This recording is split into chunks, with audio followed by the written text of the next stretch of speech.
Hello les amis, j'espère que vous me voyez bien, j'espère que vous m'entendez bien et surtout j'espère que vous allez bien. Aujourd'hui on va parler de comment choisir ta voie vers le succès. Napoleon Hill disait la chose suivante: l'instruction ouvre 1000 chemins menant à la richesse.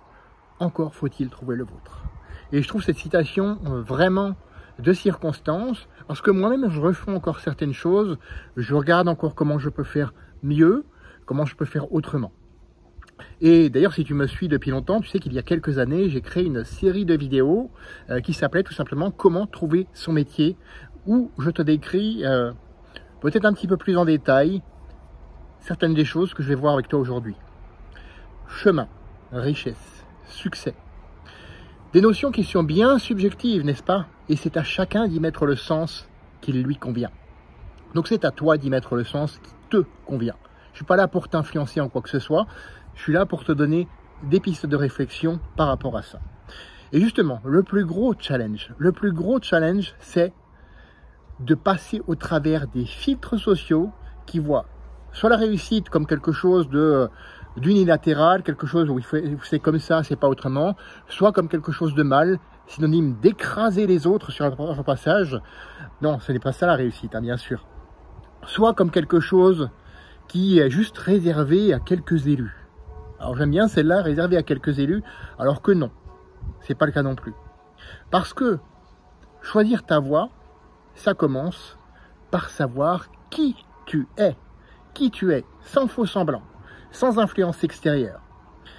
Quelles sont tes valeurs profondes? Si je te pose la question là maintenant, et si tu es à l'aise avec ça, je t'invite à me répondre en commentaire, quelles sont tes valeurs profondes? Et parmi celles-ci, lesquelles prédominent? Et partant de là, tu peux choisir ta définition du succès, du chemin, de la richesse, du bonheur, etc., etc. et définir ainsi ton objectif de vie en fonction. Ton fameux grand pourquoi, ton fameux why, selon Simon Sinek. Donc, ton fameux why, c'est quoi? Pour certains, ce sera avoir une belle maison de 400 mètres carrés, 4 voitures, 50 costards, etc. J'en sais rien. Et c'est tout à fait respectable du moment que c'est fait avec authenticité et intégrité, bien sûr. Pour d'autres, ce sera voyager pour le restant de leur vie et continuer d'être un digital nomade, par exemple, en faisant le tour 10 fois de la planète s'ils ont envie. C'est très bien aussi. Pour d'autres personnes, ce sera tout simplement prendre une petite cabane au fond des bois, loin de la civilisation, et vivre dans la paix la plus totale. Et ça aussi, c'est respectable. Et pour d'autres encore, ce sera construire leurs associations pour défendre des causes qui leur tiennent à cœur. Et ça aussi, c'est très très important. Et partant de là, tu vas choisir tout simplement la voie la plus adéquate pour ça. Pour moi, qui suis sportif depuis plus de 30 ans, qui m'intéresse à la nutrition depuis plus de 20 ans maintenant, ça va être d'aider chacun à augmenter son niveau d'énergie, à améliorer son métabolisme, à optimiser sa composition corporelle afin qu'il puisse faire de leur vie une aventure mémorable qui leur ressemble.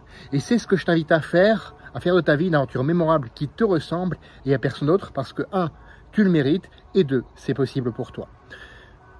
On se retrouve la semaine prochaine pour une autre vidéo. À bientôt.